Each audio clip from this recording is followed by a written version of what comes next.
शिवोक्ति। लोभः पापस्य हेतुभूतः।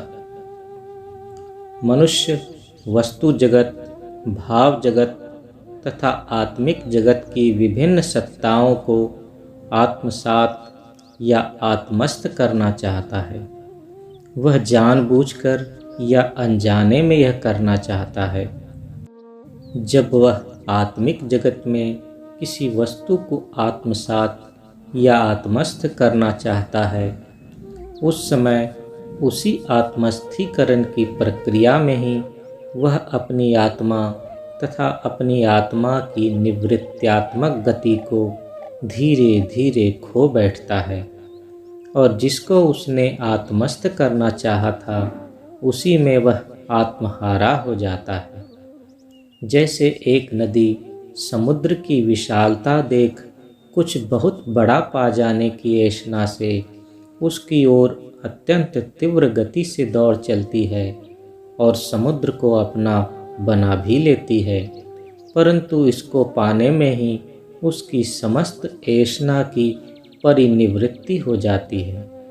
वह ही उस समुद्र में गुम हो जाती है।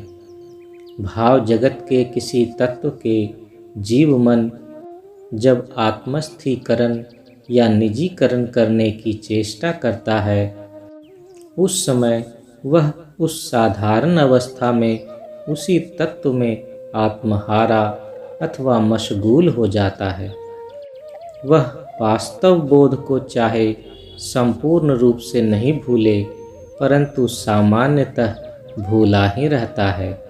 इस कारण बड़े बड़े विद्वान और पंडित वास्तविकता से विमुख हो जाते हैं। उनकी सत्ता भाव जगत में अपने पंख फैलाकर उड़ती रहती है, यहाँ तक कि वे वास्तविक कठोरता को न भूलकर भी उसकी उपेक्षा ही करते हैं या भूले रहने की चेष्टा करते हैं। इस भूलने के प्रयास में वह सामयिक रूप से वास्तविकता को भूल भी जाते हैं। भूले थाका से तो नय भोला, विस्मृतिर मर में बसी, रखते मोर दिए छोजे दोला।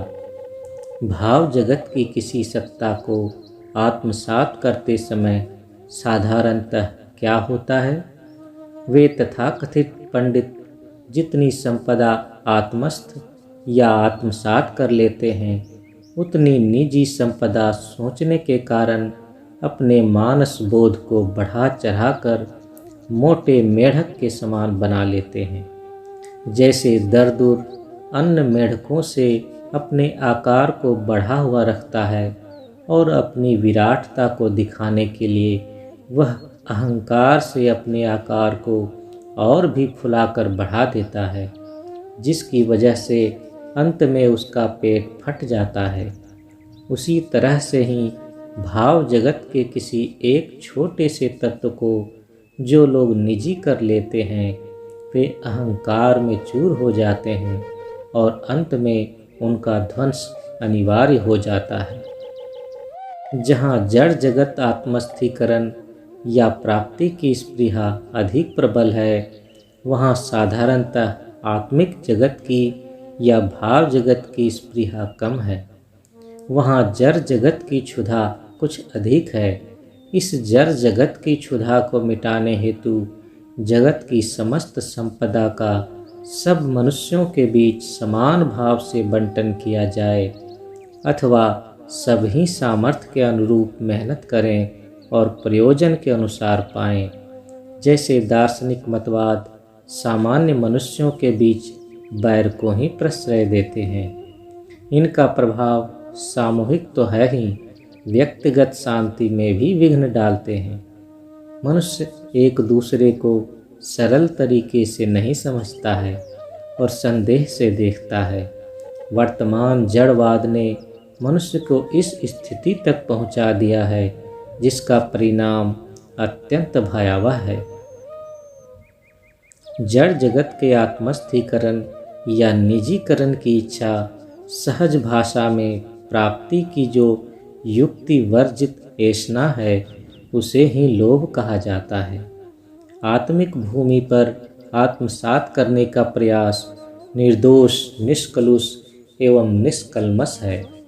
भाव जगत में किसी वस्तु को आत्मसात करने का प्रयास यदि जगत कल्याणार्थ हो तो वह भी निर्दोष है, नहीं तो वह विश्व के मनोजगत को कलुषित एवं असहिष्णु बना देता है। भाव जड़ताओं में संघात तो होता ही है, थ्योरी में संघर्ष भी मनुष्य को असहिष्णु बना देता है और उसे पशु के स्तर पर ले जाता है। अतीत काल में पृथ्वी पर हमने अनेक भाव जड़ताओं में संघर्ष देखे हैं, अनेक रक्तपात भी देखे हैं। मध्य युग में ऐसी घटनाएं सामान्य थीं। आज के युग में सिद्धांतों में संघर्ष है, उससे रक्तपात कम नहीं हो रहा है वरन अधिक ही हो रहा है। असहिष्णुता भी अतिरिक्त मात्रा में बढ़ गई है। मनुष्य का मनुष्य के प्रति विश्वास ही उठ गया है। एक राष्ट्र ने अन्य राष्ट्रों पर से विश्वास ही खो दिया है। जीवन की हर एक भूमिका में आज हम मन में एक प्रकार से सोचते हैं और मुख से दूसरी तरह से बोलते हैं, पर काम एक अन्य तरह से करते हैं। कपटता का चरम स्तर है। इसके पीछे कौन सी वृत्ति काम कर रही है? इसके पीछे है भाव संपदा के कल्याण बोध वर्जित निजीकरण का प्रयास एवं उससे भी अधिक जड़ जगत की भोग संपदा पर अधिक से अधिक अधिकार का प्रयास।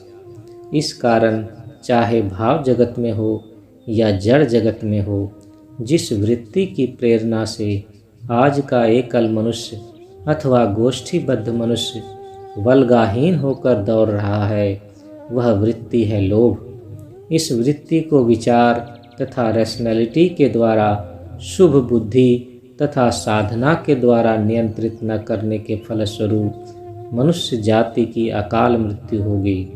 उसे कोई भी तत्व नहीं बचा सकेगा।